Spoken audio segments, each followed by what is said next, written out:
Okay, What are your thoughts about grounds? Do you need to run the same gauge wire for power? Yes. Thank you. Power in, power out. Power in, power out. It's all the same Equal. thing. Yes. Yeah, equal. 4 gauge in, 4 gauge out. If you run 4 gauge in and put 16 gauge out, you're going to have a problem.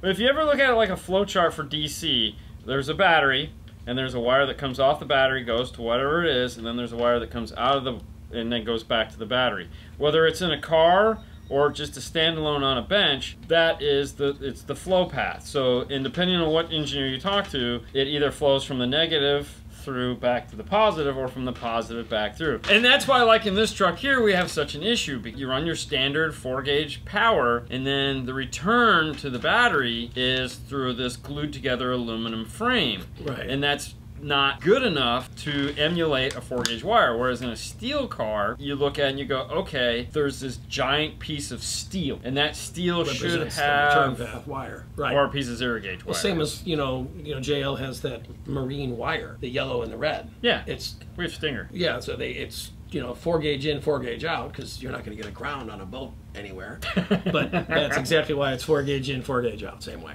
Yeah, Same reason. That's right there. it's ugly stuff. 4 Yeah. gauge in. They don't make a 0 gauge though. No. I think Yeah, at some yeah. point we're gonna have to, because like right now we run a 0 gauge in this. We run 2 big full 0 gauge, and And it's. getting the sill panels or getting my panels God. back But on. he has a good time with it. Actually, Yeah. he's Use a got- hammer. And, Oh yeah, sure. It's fun.